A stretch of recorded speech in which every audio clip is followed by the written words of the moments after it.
जय माता दी दोस्तों। स्वागत है आप सभी का फिर से हमारी एक नई वीडियो में। दोस्तों, यदि आप भी अपने घर में भगवान कलश की स्थापना और दीप प्रज्वलित किए हैं तो ये वीडियो आपके लिए बहुत ही महत्वपूर्ण होने वाली है। दोस्तों, इस नवरात्रि आपको हवन करने की संक्षिप्त विधि बताने वाला हूँ।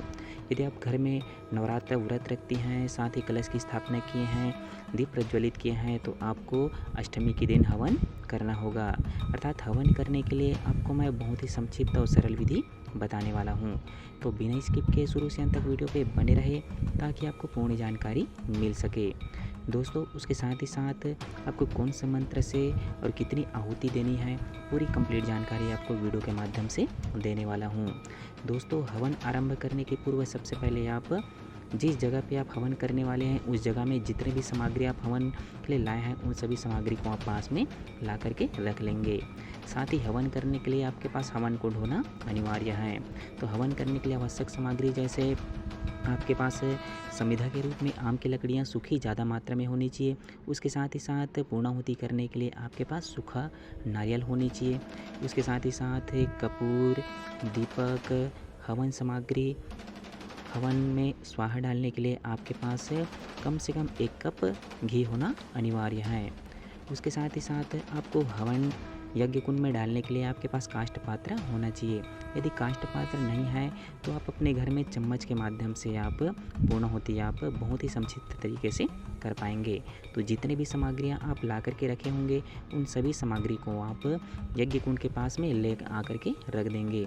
साथ ही आप उस दिन आप यज्ञ करने के बाद आपको नवकन्या भी भोजन आपको करानी होगी। तो नवकन्या भोजन कराने के लिए आप जो खीर बना करके रखेंगे उस खीर को भी आपको पहले से ही बना करके रख लेनी है, क्योंकि सृष्टिकृत होम में यज्ञ भगवान को, माँ दुर्गा को आपको यज्ञ के माध्यम से मिष्ठान आपको समर्पित करनी है। तो दोस्तों, ये सारा कुछ करने के बाद आप आज का पूर्णाहुति यज्ञ कार्य आप आरंभ करेंगे। तो यज्ञ आरंभ करने के पूर्व सबसे पहले आप माँ दुर्गा से प्रार्थना कर लेंगे। प्रार्थना के लिए आप हाथ में पीला चावल और अक्षत पुष्प ले लेंगे। ध्यान रखेंगे कि आपके पास ज़्यादा मात्रा में पीला चावल और अक्षत पुष्प होना अनिवार्य है, क्योंकि उसी के माध्यम से आप पूजन करेंगे।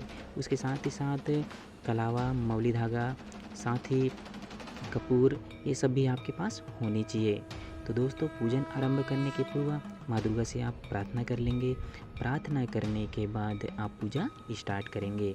तो पूजा आरंभ करने के लिए आप सर्वप्रथम आप सबसे पहले पूजा में बैठे सबके ऊपर जल का अभिषेचन कर देंगे।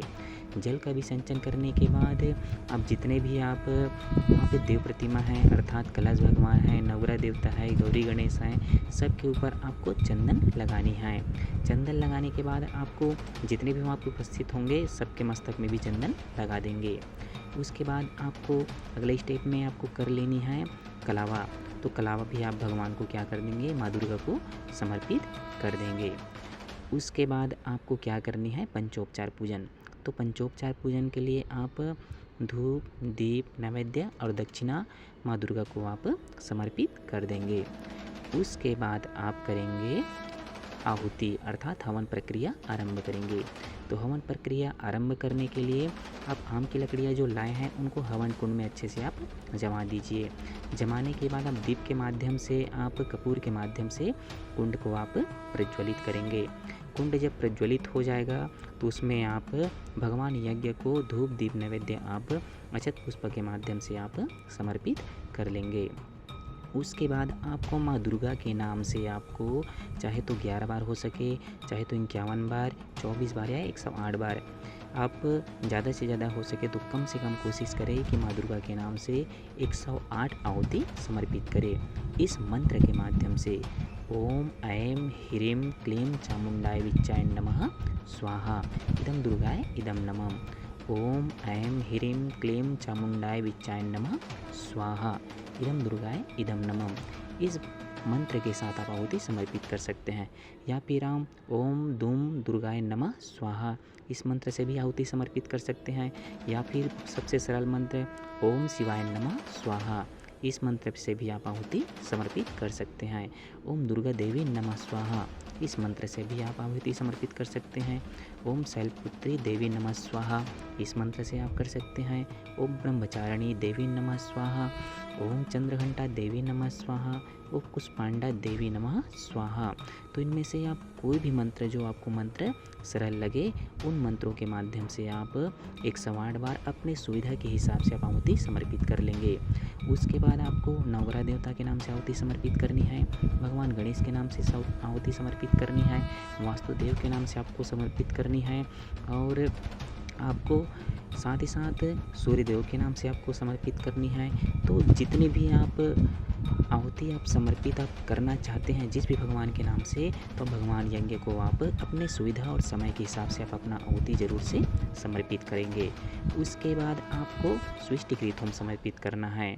आहुति डालने में कुछ कमी रह गई हो तो उनको पूर्ण करने के लिए भगवान यज्ञ को आप खीर समर्पित करेंगे।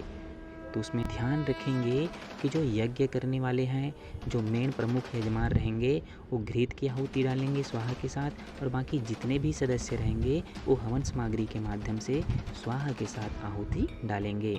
ध्यान रखेंगे कि यज्ञ कुंड प्रज्वलित हो तभी जाकर के उसमें आहुति समर्पित करें। उसके बाद आपको अगली स्टेप में आपको करनी है पूर्णाहुति। तो पूर्णाहुति के लिए आप एक सूखा नारियल ले लेंगे, उस नारियल को हल्का सा छेद कर देंगे, उसके बाद उसमें थोड़ा सा घी डाल देंगे और हवन सामग्री डाल देंगे। उसके बाद उनको मृगा मुद्रा उंगली से खड़े होकर के आप आहुति समर्पित करेंगे, पूर्णाहुति समर्पित करेंगे। साथ ही जितने भी वहाँ पे पूजा में बैठे हैं सबके हाथ में एक एक चुटकी हवन सामग्री दे करके खड़े हो जाएंगे, और सभी पूर्णाहुति के रूप में माँ दुर्गा को आप आहुति यज्ञ भगवान के नाम से समर्पित करेंगे। साथ ही भाव ये रखेंगे, माँ दुर्गा से प्रार्थना करेंगे कि जिस उद्देश्य को लेकर के आपने अपने घर में भगवान कलश की स्थापना और दीप प्रज्वलित किए हैं, माता रानी उसे पूर्ण करे। इस भाव के साथ आपको अंतिम आहुति पूर्णाहुति समर्पित करनी है। ओम पूर्णमदः पूर्णमिदं पूर्णात् पूर्णमुदच्यते पूर्णस्य पूर्णमादाय पूर्णमेवावशिष्यते। ओम पूर्णाद्रवि परापते सुपूर्णा पुनरापते वैष्णवग्रीणावः स्वाहा स्मूर्जागुं स्वाहा। इस भाव के साथ आप स्वाहा कर सकते हैं। उसके बाद आपको करनी है आरती। तो आरती आपको कर लेनी है, जैसे आप यथावत माँ दुर्गा की आरती करते हैं वैसे आपको आरती कर लेनी है। उसके बाद आपको क्षमा प्रार्थना कर लेनी है। क्षमा प्रार्थना में हाथ में अक्षत पुष्प ले लेंगे और माँ दुर्गा से प्रार्थना करेंगे कि हमसे जो कुछ भी त्रुटि हुई है, और त्रुटि होना स्वाभाविक है, तो माँ हमें क्षमा करना। इस भाव के साथ आपको माँ दुर्गा से आपको क्षमा याचना कर लेनी है। ओम आवाहनम न जानामि नैव जानामि पूजनम। इस भाव के साथ आपको क्षमा प्रार्थना करना है। उसके बाद आपको शांति पाठ करना है। तो शांति पाठ के लिए यदि आप घर का कलश आप स्थापित किए हैं तो उस कलश को आप क्या करेंगे, जो नारियल होगा कलश के ऊपर, उस नारियल को निकाल करके जो आमा पत्ता के माध्यम से आपको शांति विसिंचन करना है, क्योंकि उस जल के अंदर समस्त तीर्थों का जल समाविष्ट है, सभी देवी देवताओं के आशीर्वाद उसमें समाविष्ट हैं। तो उस जल के माध्यम से जिस जगह पे आपने यज्ञ किए हैं उस जगह को सबसे पहले आप क्या करेंगे, शांति विसिंचन करेंगे। साथ ही घर के हर कोने कोने में जल का छिड़काव करेंगे। साथ ही भावना करेंगे कि माँ के आशीर्वाद हमारे घर परिवार पे शांति पाठ के साथ बरस रही है।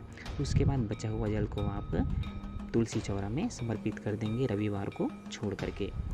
उसके बाद आपको अगली स्टेप में करनी है विसर्जन। तो विसर्जन करने के लिए आप हाथ में पीला चावल ले लेंगे। पीला चावल लेने के बाद जो आप स्थापित किए हैं जितने भी देवी देवता, उन सब के ऊपर क्या करना है, छिड़काव करना है। ठीक है, छिड़काव करने के बाद आपका जो यज्ञ कार्य है वो पूर्ण हुआ। पूर्ण होने के बाद आपको अब क्या करनी है, नौकन्या भोजन करानी है। तो नौकन्या भोजन कराने के लिए जो नौकन्या के रूप में माँ दुर्गा के रूप में आप नौकन्या को लाई हैं, उन सबको बिठा करके बढ़िया से उनका पैर धुला करके आप जिस विधि से आप करते हैं उस विधि पूर्वक उन सबकी आरती करके अच्छे से भोजन करा करके उन सबको दक्षिणा दे करके माँ दुर्गा की आशीर्वाद ले करके उन सबको आपसे जो भी बन पड़े वो भेंट आप ज़रूर से करेंगे और उनकी आशीर्वाद ले करके आप उन सबको भी विदाई करेंगे। तो इस भाव के साथ आपको आपका जो नवरात्र पूर्णा होती है उनको समर्पित करना है। दोस्तों, अगर वीडियो अच्छी लगी हो तो वीडियो को लाइक करें, साथ ही चैनल को सब्सक्राइब करें। दोस्तों मैंने कोशिश किया कि बहुत ही सरल और संक्षिप्त तरीके से आपको बता सकूं, क्योंकि जो मैं यज्ञ बताया हूँ वैदिक यज्ञ है, साथ ही ये भावना प्रधान यज्ञ है, आपको भाव के साथ ही करनी है। तो ध्यान रखेंगे, आपको जिस भाव के साथ आपको करनी है आप कर सकते हैं। दोस्तों अगली वीडियो के लिए आप हमारे चैनल पर ज़रूर से बने रहें, साथ ही कमेंट में जय माता दी ज़रूर लिखें। मिलते हैं दोस्तों अगली वीडियो में कोई नई जानकारी के साथ, तब तक के लिए जय माता दी दोस्तों।